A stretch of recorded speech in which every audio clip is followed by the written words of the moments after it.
이제부터는 그동안 이제 준비 기간 동안 여러분들이 보내주신 질문에 대해서 답변하는 시간을 갖도록 하겠습니다.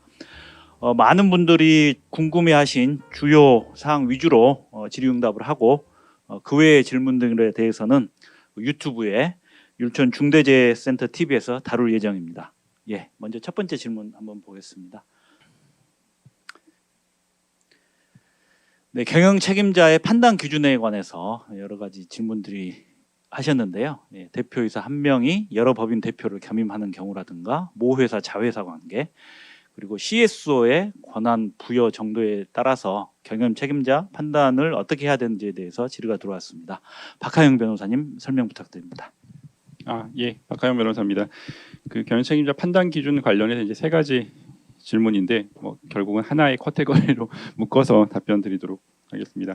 첫 번째 이제 질문은 여러 법인이 있는데 그러면은 대표이사가 동일한 경우를 상정하고 있지만 대표이사가 동일하지 않더라도 사실은 여러 계열사 잘 들렸나요?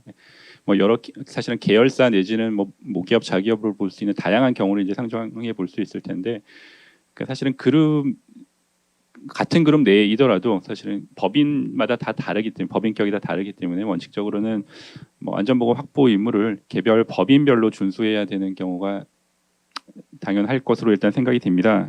이를테면은 사실은 상시근로자 수 500명, 시공 능력 200위 기준 이런 경우에 사실은 안전 관련된 전담 조직을 마련해야 된다 이런 규정 같은 경우만 보더라도 사실은 대표이사가 한 명이라고 하더라도 여러 이제 각 법인들이 다 이런 규모를 갖추고 있다면 당연히 그런 조직을 갖춰야 될 것으로 보이기는 하고요. 다만 이제 이를테면 계열사별로 영세한 그런 계열사도 있을 수 있고 그런 경우에 그런 개별적으로 안전보건 확보 의무를 어떻게 도대체 이행할 수 있을까 이런 의문이 생길 수 있고 또 경우에 따라서는 그런 계열사 중에서 한 개의 기업이 이제 전략적인 기획 업무를 담당하고 있어서 전체적인 안전보건 경영 매뉴얼을 이제 총괄해서 작성한다든지 그런 경우는 있을 수 있겠고요. 그런 경우에는 그 개별 기업들에서 그런 기획 관련된 법인에서 작성된 안전보건 경영 매뉴얼을 이제 준용한다 내지는 그것을 활용한다 그런 것들이 충분히 회사 내규 등에 의해서 정리가 되어 있고 실제로 그렇게 이행되고 있다는 것이 확인이 된다면 그런 정도는 가능할 것으로 일단 예상이 되고요.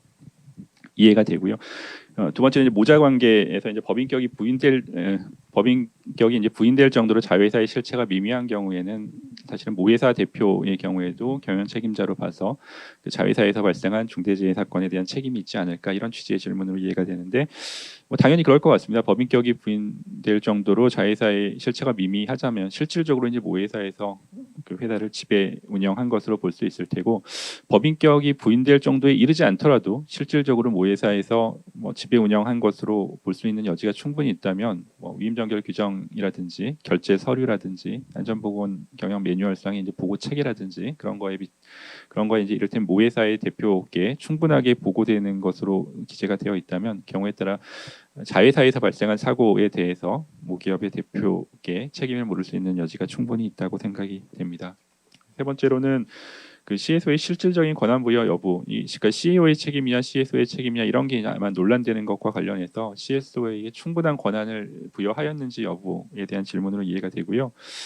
인사 권한 자체만 두고 말씀을 드린다면 사실은 현장의 어떤 책임자 또는 관리자에 대한 인사를 현장 소장이 하든 CSO가 하든 누가 하든 크게 문제는 없다고 보고요. 실질적으로 이제 CSO의 위임을 받아서 현장 소장이나 다른 분들이 할 수도 있는 것이니까 그거 자체는 크게 문제가 된다고 보기는 어려운데 그거 외에 다른 예산 편성이라든지 그런 부분에 대한 실질적인 권한이 부여되었는지 여부가 중요하다고 말씀드릴 수 있겠습니다. 네, 감사합니다. 다음 질문입니다. 다음 질문은 안전보건 관리 체계의 구축 여부에 관한 판단에 대해서도 질문이 들어왔습니다. 예, 박하영 변호사님. 예, 다시 박하영 변호사입니다. 사실은 중요한 질문입니다. 그러니까 어떻게 보면 되게 단순하다고도 생각될 수 있는 사안일 것 같은데, 그러니까 서류상 이를테면 위험 요인 확보 의무 위험 요인을 확인하고 개선하는 절차가 서류상 충분히 마련되어 있는 것만으로 충분하냐, 그것에 대한 이행이 담보되어야 되느냐 이런 취지의 질문이고요. 당연히 이제 서류상 노동청에서는 그 서류상의 조치만으로는 부족하다고 보고 있습니다. 안전보건 경영 매뉴얼, 기타 이제 위험성을 평가하는 여러 절차서 이런 것들이 아무리 잘 되어 있더라도 현장에서 시스템이 제대로 돌아가지 않는다면 그 아까 말씀드린 4조 그러니까 시행령 4조 3호 위반에 적극 의유를 하려는 그런 입장입니다. 근데 이제 그러면은 고민이 생기는 거죠.